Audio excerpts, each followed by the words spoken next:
Hello friends, இன்றைக்கி நம்ம பார்க்க போகிறது ஜாப்பனியன் மீ சீரீஸான The God of High School season 1 episode 11 தான் இன்னைக்குள்ள வீடியோவில் பார்க்க போகிறோம். இந்த எபிசோட் கண்டிப்பாக உங்களுக்கு குழப்பமாக இருக்கும். என்னால் முடிஞ்ச லெவலுக்கு உங்களுக்கு புரியுற மாதிரி எக்ஸ்பிளைன் பண்ண ட்ரை பண்ணுறேன். ஒருவேளை உங்களுக்கு புரியலனாலும் கவலையே இல்லை, ஆக்ஷன் சீன்ஸை பார்த்து என்ஜாய் பண்ணுங்க. நெக்ஸ்ட் எபிசோடில் தான் முக்கியமான விஷயம் வரும், அது கண்டிப்பாக உங்களுக்கு புரியும் நம்புறேன். சரி வாங்க நம்ம வளவலன்னு பேசாமல் இன்னைக்குள்ள கதைக்குள்ளே போகலாம். இன்றைக்கி நம்ம பார்க்க போகிறது The God of High School season 1 episode 11.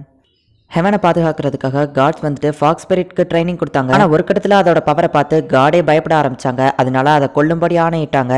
கடவுள்கள் தனக்கு துரோகம் பண்ணிட்டாங்கன்னு சொல்லி அந்த 9 டெயில் ஃபாக்ஸ் ஸ்பிரிட் செம டென்ஷன் ஆகி ஹெவன்ல பாதியை அழிச்சிட்டு நேரா பூமிக்கு வந்துடுச்சு. தன்னோட பவரை நிறைய யூஸ் பண்ணதுனால பூமிக்கு வந்து அது ஒரு ஆழ்ந்த தூக்கத்துக்கு போயிடுச்சு. கண்டிப்பா ஒரு நாள் திரும்ப வந்து கடவுள்களை பழி வாங்கணும் அப்படின்னு சொல்லி அதை நினைச்சது அப்படின்னு சொல்லி ஒரு பேக்ரவுண்ட் வாய்ஸ் சொல்லுது. இப்ப கரண்ட் சிச்சுவேஷனை காமிக்கிறாங்க. எல்கியோ வந்துட்டு ஃபாக்ஸ் ஸ்பிரிட்டா மாறி இருக்கான். அவனோட பவரை பார்க்கும்போதே அங்க இருக்கிற எல்லாருக்குமே தெரியுது அது ரொம்பவும் ஸ்ட்ராங் ஆனது அப்படின்னு சொல்லி. எல்கியோ ஃபாக்ஸ் ஸ்பிரிட்டா மாறவும் டேக்கோட பவர் வந்துட்டு, அதாவது சாரியாக்கு வந்துட்டு ஆட்டோமேட்டிக்கா அவனை டிஃபென்ஸ் பண்ற மாதிரி ஒர்க் ஆகுது. டேக் கிட்ட ஆடி வாங்கி சாகர லெவலுக்கு போனவனும் ஒரு மாதிரி மாறிட்டு இருக்கான். இந்த பவர் 9 டெயில் ஃபாக்ஸ் ஸ்பிரிட்டோடது என்னால நல்லாவே சென்ஸ் பண்ண முடியுது அப்படின்னு சொல்லி மோஜன் பார்க் சொல்றான். எந்த காடா இருந்தா என்ன, எனக்கு அழிக்கிறதுக்கான நேரம் வந்துருச்சு அப்படின்னு சொல்லி அந்த நாக்ஸோட லீடர் சொல்லவோ, கண்டிப்பா நான் அவனை அழிக்க விட மாட்டேன் அப்படின்னு சொல்லி மோஜன் சொல்றான். ஃபாக்ஸியஸ் வச்சுட்டு அவன் செம கியூட்டா இருக்கான் அப்படின்னு சொல்லி ஒருத்தி மயங்கி விழறா. என்னால இந்த மேட்ச்ல விட்டு கொடுக்க முடியாது அப்படின்னு இல்கியோ சொல்லவோ, நானும் விட்டு கொடுக்க ரெடியா இல்ல அப்படின்னு நம்ம ஹீரோ சொல்லிட்டு பொறுமையா நடந்து வரான். நான் ஸ்ட்ராங்னு புரிஞ்சுக்கிட்டு முட்டாள்தனமா ஃபாஸ்டா வந்து அட்டாக் பண்ணாம பொறுமையா வாரியா அப்படின்னு சொல்லி இல்கியோ கேட்குவோம். ஹீரோ போயிட்டு பஞ்ச் பண்றான், அவனுக்கு எதுவுமே ஆகல. செம ஃபாஸ்டா அவன் வந்துட்டு நம்ம ஹீரோவை அட்டாக் பண்றான்.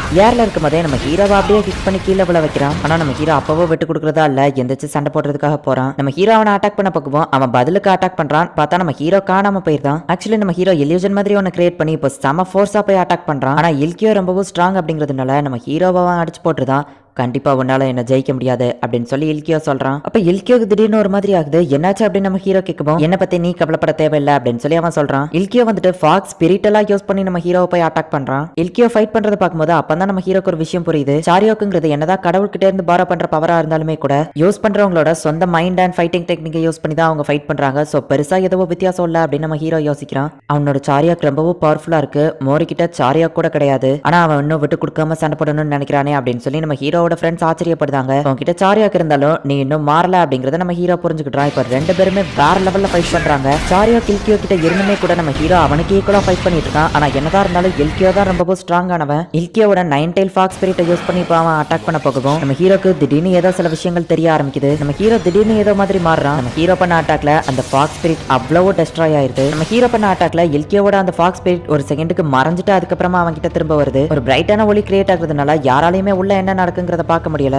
கிட்ட சாகர லெவலுக்கு அடி வாங்கின அவனுக்கு திடீர்னு வேற என்னமோ ஒரு மாதிரி ஆகுது. இப்போ அந்த ஸ்டேடியம்க்கு உள்ளே வந்துட்டு திடீர்னு கிளவுட்ஸ் எல்லாம் கிரியேட் ஆகி அதுக்குள்ள இருந்து ஒரு ஒளி கிரியேட் ஆகுது. ஸ்டேடியமோட டாப் உடைஞ்சு வெளியே தெரியுதோ அப்படின்னு நினைக்காதீங்க. ஆக்சுவலி அது ஒரு இல்யூஷன் மாதிரி தான். நீ யாரு இல்ல என்னது அப்படின்னு சொல்லி இல்கியோ நம்ம ஹீரோ பார்த்து கொஞ்சம் பயப்படுறான். நைட் பரேட் ஆஃப் 100 டீமன்ஸ் அப்படின்னு சொல்லி 100 ஃபாக்ஸ் ஸ்பிரிட் அனுப்பி வைக்கிறான். நம்ம ஹீரோவோட கையில இன்விசிபிளா ஏதோ ஒரு ஸ்டிக் மாதிரி வந்துட்டு அதுக்கப்புறமா அது மறைஞ்சிருது. இப்போ அது மொத்தமா நம்ம ஹீரோவை அட்டாக் பண்ண வரவும் நம்ம ஹீரோ ஒரே ஒரு பஞ்ச் தான் பண்றான். அட்டாக் பண்ண வந்த எல்லாமே அழிஞ்சு இல்கியோ அப்படியே மேல பார்க்க பறக்குறான். அப்போ ஒரு பெரிய ஒரு கை மாதிரி வந்து இல்கியோவை அப்படியே அந்த ஸ்டேஜ்ல வச்சு அமுக்குது. அவ்வளவுதான், இல்கியோ இப்ப மயங்கமா அவன் ஃபாக்ஸ் ஸ்பிரிட் காணாம போயிருது. எல்லாமே இப்ப நார்மல் ஆயிருது. நம்ம ஹீரோ தான் வின்னர் அப்படின்னு சொல்லி அனௌன்ஸ் பண்றாங்க. ஹே மோரி, நீ வின் பண்ணிட்ட. ஆமா, அது என்னது, அதுதான் உன்னோட சாரியாக்கா ஆசமா இருந்துச்சு அப்படின்னு அவங்க சொல்லவும் நம்ம ஹீரோக்கே என்ன நடந்துச்சுங்கிறது எதுவும் தெரியல. இல்கியோ இப்ப கண்ணு முழிச்சு என்னாச்சு, நான் ஜெயிச்சிட்டேனான்னு கேட்கப்போ இல்ல தோத்துட்ட அப்படின்னு அவங்க சொல்றாங்க. என்ன 9 டெயில் ஃபாக்ஸ் ஸ்பிரிட்டே தோத்துடுச்சா? ஆனா அந்த தோக்கடிக்கிற லெவலுக்கு பவர்ஃபுல் யார்கிட்ட இருக்கும் அப்படின்னு சொல்லி அந்த ரெண்டு பேருமே யோசிக்கிறாங்க. சரி, எனக்கு இதுக்கப்புறம் நேரம் இல்ல அப்படின்னு சொல்லி நாக்ஸோட லீடர் கமிஷனர் லேடி அட்டாக் பண்ணவும் மோஜின் போய் காப்பாத்துறான். அந்த சான்ஸை பயன்படுத்தி அந்த லீடர் தப்பிச்சு போயிருந்தான். இப்ப மோஜின் வந்துட்டு அவன் ஆளுங்களுக்கு கால் பண்ணி அவேக்னிங் ஆன அந்த கீக்கு ப்ரொடெக்ஷன் கொடுங்க அப்படின்னு சொல்லி இல்கியோவை மென்ஷன் பண்றான். மோஜினோட ஆளுங்க தான் அதுல வின் பண்ணிருக்காங்க அப்படிங்கிறதுனால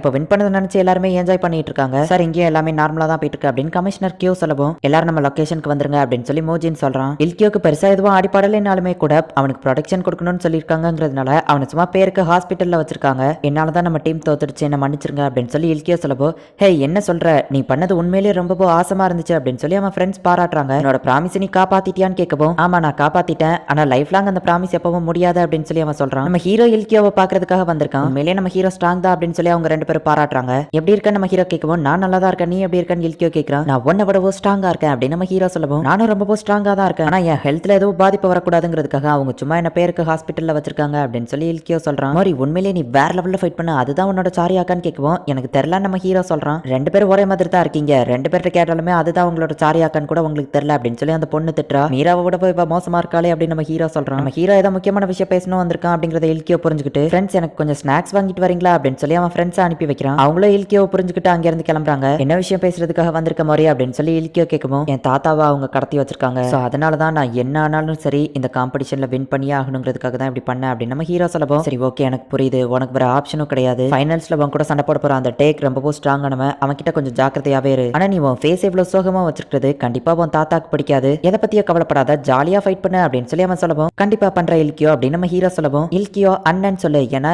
எனக்கு உன்னை விட வயசு கூட அப்படின்னு இல்கியோ சொல்றான். சரி ஓகேங்க அண்ணன் அப்படின்னு சொல்லிட்டு நம்ம ஹீரோவா அங்க இருந்து கிளம்புறான். இப்போ டேக் கிட்ட அடி வாங்கி சாகர அளவுக்கு போனவன பெட்ல இருந்து காணும். மாஸ்டர் எங்க போனீங்க அப்படின்னு சொல்லி அவனோட மெய்ட் வந்து ஷாக் ஆகுறா. பார்த்தா அவனோட பாதி கை டீமன் மாதிரி மாறி இருக்கு. கீயோட அவைக்னிங்ல உனக்கும் சில சேஞ்சஸ் நடந்திருக்கா அப்படின்னு சொல்லி டேக் அந்த இடத்துல வந்து நிக்கிறான். உன்னை சும்மா விட மாட்டேன், உன்னாலதான் என் ஃபேமிலி பேர் கெட்டு போச்சு அப்படின்னு சொல்லிட்டு இப்ப டேக்க வந்து அவன் அட்டாக் பண்றான். வழக்கம் போல டேக் அவனோட பவரை யூஸ் பண்ணி அவனை கொல்ல ட்ரை பண்றான். ஆனா இந்த தடவை அவன் டேக்க விட ரொம்ப கொஞ்சம் பவர்ஃபுல்லா இருக்கான். மாஸ்டர் நிறுத்துங்க அப்படின்னு சொல்லி அவனோட மெய்ட் வந்து சொல்லவும் இதுதான் எனக்கு நல்ல சான்ஸ் அப்படின்னு சொல்லிட்டு டேக் வந்துட்டு அவனோட மெய்டை வந்து அட்டாக் பண்ண ஆரம்பிக்கிறான். அந்த மெய்டை வந்து சித்திரவதை பண்ணி நேரா வந்துட்டு இவன் உடம்புக்குள்ள சொருவி இருக்கிற கத்திக்குள்ள அவளை சொருவுறான். அவன் மெய்டை கொலை பண்ணதை பார்த்ததுமே ஹாஃப் டீமனா இருந்தவன் இப்ப ஃபுல் டீமனா மாற ஆரம்பிக்கிறான். நீ எனக்கு ஸ்ட்ரென்த்தா மாறு அப்படின்னு சொல்லி அவளை ஒரு மாதிரி அப்சர்வ் பண்றான். இல்கியோவும் அதே ஹாஸ்பிட்டல்ல தான் இருக்கான். இப்ப அவங்க ரெண்டு பேருமே பில்டிங் அடிச்சுக்கிட்டு கீழே வந்து விழுறாங்க. மோஜின் பார்க் சிசிடிவி கேமரா மூலியமா இது எல்லாத்தையும் பார்த்துட்டு தான் இருக்கான். டேக் கிட்ட அடி வாங்கின அந்த பையன் தான் இப்ப டீமனா மாறி இருக்கான் அப்படிங்கறத இல்கியோ புரிஞ்சுக்கிட்டான். அடிப்பட்டு கீழே விழுந்து கிடந்த செக்யூரிட்டி கார்ட்ஸ் எல்லாத்தையும் அவன் உடம்புக்குள்ள அப்படியே அவன் அப்சர்வ் பண்ணிக்கிட்டு தான். இல்கியோட ஃப்ரெண்ட்ஸும் அடிப்பட்டு கீழே தான் கிடக்குறாங்க. அவங்களையும் அவன் அப்சர்வ் பண்ணிடக்கூடாது அப்படின்னு சொல்லிட்டு இல்கியோ போயிட்டு அவன் ஃப்ரெண்ட்ஸ்க்கு எதுவும் ஆகக்கூடாதுன்னு சொல்லி ஃபைட் பண்றான். தள்ளி நிலை, இது என்னோட ஃபைட் அப்படின்னு சொல்லி டேக் வந்துட்டு அட்டாக் பண்ண ஆரம்பிக்கிறான். உடம்புக்குள்ள அவ்வளவு கத்திய சொருவும் திடீர்னு அந்த மான்ஸ்டர் வாமிட் எடுக்குது. பார்த்தா முழுங்கின அவனோட மைட வந்துட்டு அவன் வெளியே துப்பிடுதான். அது அவனோட கண்ட்ரோல்லயே இல்ல. திடீர்னு வெறி பிடிச்ச மாதிரி எல்லா இடத்தையும் அட்டாக் பண்ணிட்டு இருக்கான். அப்ப கீழே விழுந்து கிடந்த இல்கியோட ஃப்ரெண்ட்ஸையும் அவன் வந்துட்டு அப்சர்வ் பண்ணலாம் அப்படின்னு சொல்லி இழுக்கிறான். வேண்டாம் அவங்கள விட்டுரு அப்படின்னு சொல்லிட்டு இல்கியோ கத்துறான். ஆனா அவன் உடம்புக்குள்ள அப்சர்வ் பண்ண ஆரம்பிச்சிட்டான். மாஸ்டர் ப்ளீஸ் இதை நிறுத்துங்க, நீங்க உங்க கண்ட்ரோலுக்கு வாங்க அப்படின்னு சொல்லி அந்த மைடு வந்து சொல்லவோ இப்ப அவன் கொஞ்சம் நார்மல் ஆகுறான். டேக் வந்துட்டு அவன் சுறாமீனை வச்சு முழுங்கி மொத்தமா அந்த பையனை சாவடிச்சிருதான். இல்ல அப்படின்னு சொல்லிட்டு அந்த மெய்டு கத்துறா.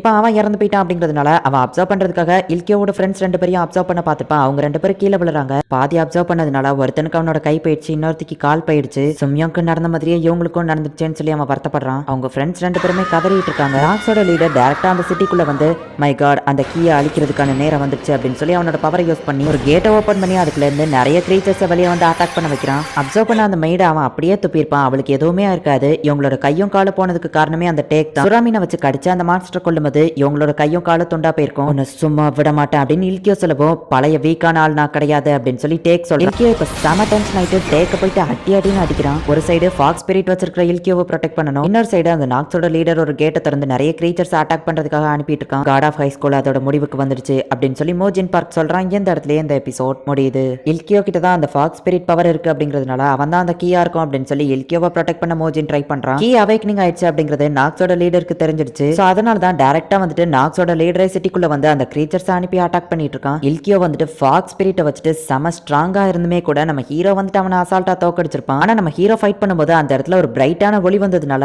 நம்ம ஹீரோ என்னன்னா அந்த இடத்துல எப்படி ஃபைட் நடந்துச்சு அப்படிங்கிறது யாருக்குமே தெரியாது. நம்ம ஹீரோ அவேக்னிங் ஆயிட்டானா அவனுக்கு சாரியோ கிடைச்சிருச்சா இல்ல நம்ம ஹீரோ கிட்ட இருக்கிறது என்ன பவர் அப்படிங்கறத நெக்ஸ்ட் எபிசோட் பார்த்து தெரிஞ்சுக்கோங்க. அண்ட் நெக்ஸ்ட் எபிசோட்ல நீங்க எதிர்பார்க்காத வேற லெவல் ட்விஸ்ட் உங்களுக்காக காத்துட்டு இருக்கு. சோ மிஸ் பண்ணாம பார்த்து என்ஜாய் பண்ணுங்க. அண்ட் உங்களுக்கு இந்த வீடியோ பிடிச்சிருந்தது அப்படின்னா லைக் பண்ணிட்டு அப்படி மறக்காம நம்ம சேனலை சப்ஸ்கிரைப் பண்ணிருங்க. தேங்க்யூ ஃபார் வாட்சிங். Bye guys. நெக்ஸ்ட் எபிசோட்ல மீட் பண்ணலாம்.